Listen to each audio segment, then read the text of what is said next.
απειλητική. Καμία σχέση με την εικόνα που έδειξε στο πρώτο ημίχρονο. Αλλά από την άλλη προσπαθεί να είναι και όσο γίνεται καλύτερη πίσω. Από την στιγμή που ισοφάρισε,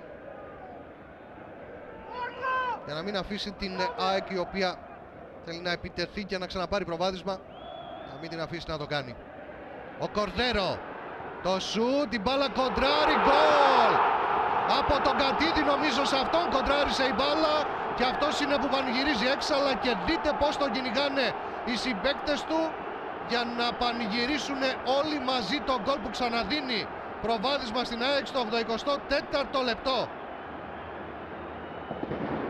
Ένα μάτς με όχι απλά συγκλονιστικό, νομίζω στα όρια του χιτσκοκικού πλέον φινάλε, με την ΑΕΚ να ισοφαρίζεται στο 75 και στο 84 να ξαναπαίρνει προβάδισμα.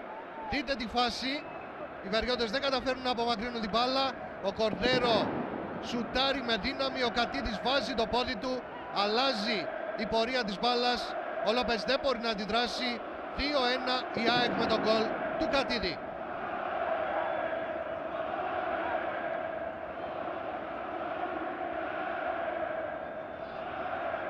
Και ενώ ο Καλαϊτζίδης σηκώνει αμέσως τον Μοκάκε για να το βάλει στη θέση του Καλογέρη για τα τελευταία λεπτά. Εσείς βλέπετε πάντα τους πανηγυρισμούς των παικτών και βεβαίως και του Λίνεν. Βλέπετε τις αντιδράσεις των ποδοσφαιριστών. Η ΑΕΚ κατάφερε να πάρει αυτή την νίκη, νομίζω κυρίως χάρη στην αντίδρασή της μετά τον γκολ της ισοφάρισης. Η ΑΕΚ, η οποία όχι μόνο δεν επηρεάστηκε, αλλά φάνηκε να πεισμώνει περισσότερο, φάνηκε να βγαίνει άμεσα στην επίθεση, φάνηκε